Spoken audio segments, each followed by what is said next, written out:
Γεια σας, είμαι η Αναστασία. Είμαι εδώ σήμερα για να σας πω μια ιστορία. Η ιστορία αυτή έχει πρωταγωνιστεί το διαδίκτυο και ένα παιδί κάπως ιδιαίτερο.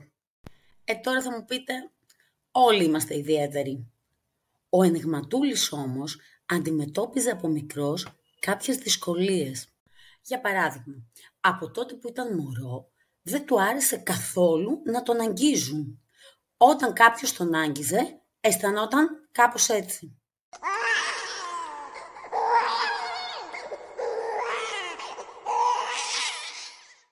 Αργότερα, στο νηπιαγωγείο, ήθελε να παίζει μόνος του, γιατί οι φωνές των άλλων παιδιών ακουγόταν στα αυτιά του κάπως έτσι.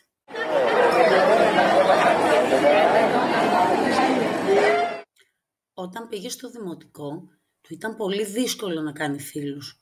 Κάθε φορά που έπρεπε να συνεργαστεί με τους συμμαθητές του, αισθανόταν κάπως έτσι.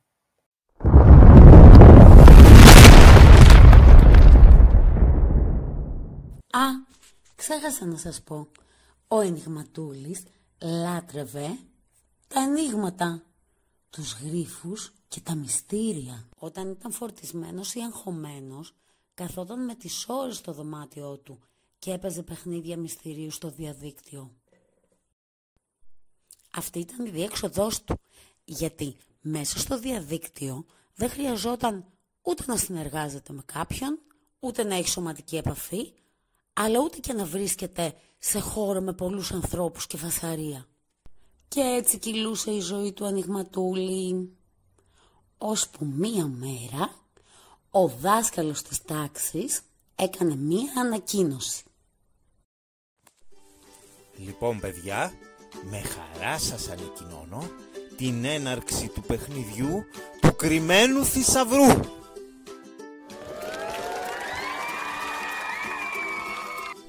Μη βιάζεστε να χαρείτε. Το παιχνίδι θα είναι δύσκολο. Θα έχει γρίφους, ενίγματα και μυστήρια που θα πρέπει να βρείτε. Η ομάδα που θα συνεργαστεί καλύτερα είναι αυτή που θα λύσει τα μυστήρια και θα κερδίσει το παιχνίδι. Γι' αυτό διαλέξτε καλά την ομάδα σας.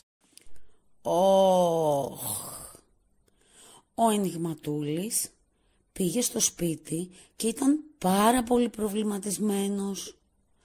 Μέσα στο μυαλό του γινόταν κάτι τέτοιο. Εγώ συνήθως λύνω τα μυστήρια μόνος μου. Πώς θα συνεργαστώ με κάποιον άλλο? Δεν ξέρω τι να πω. Θέλω, αλλά δεν ξέρω τι να του πω. Πώς θα κάνουμε συζήτηση? Απ' την άλλη, όμως, θέλω να λύσω και ενίγματα και μυστήρια. Αυτό μου αρέσει πάρα πολύ. Δεν ξέρω τι να κάνω. Όμως, ο Ενιγματούλης είχε και έναν άνθρωπο στη ζωή του που πάντα τον βοηθούσε στις δύσκολες καταστάσεις. Ήταν η δασκάλα ειδικής αγωγής.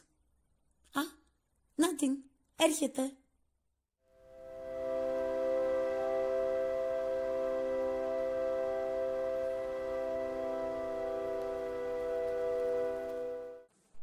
Ενιγματούλη, σε βλέπω λίγο προβληματισμένο. Θέλεις να μου πεις τι σου συμβαίνει? Κυρία,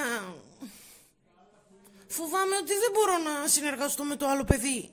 Δεν ξέρω τι να του λέω. Τι θα συζητάμε, πώς θα το πλησιάσω? Εμένα, ξέρεις, μ' αρέσει να λύνω μυστήρια, αλλά όταν είμαι μόνος μου στο ίντερνετ. Μην ανησυχείς, Ενιγματούλη. Το διαδίκτυο μπορείς να το χρησιμοποιήσεις και αλλιώς. Μπορεί να σε βοηθήσει να λύσεις αυτό το πρόβλημα. Αλήθεια, κυρία? Πώς?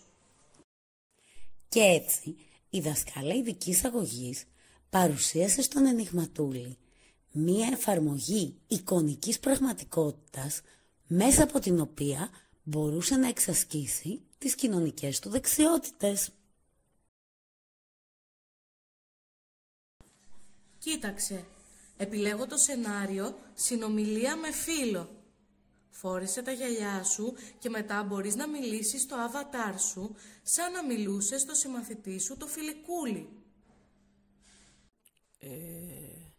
Γεια σου Φιλικούλη.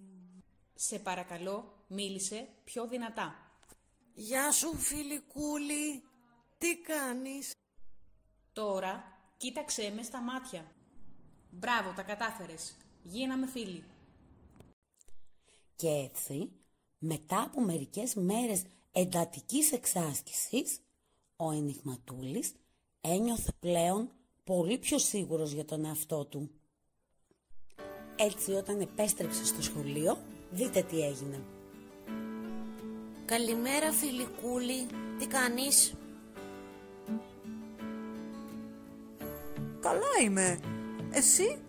Είμαι πολύ καλά, ευχαριστώ. Θέλεις μήπως να γίνουμε ομάδα? Τι εννοείς? Θέλεις να γίνουμε ομάδα για το παιχνίδι του κρυμμένου θησαυρού? Ναι, για το παιχνίδι του κρυμμένου θησαυρού. Φυσικά. Χαίρομαι που άλλαξες γνώμη.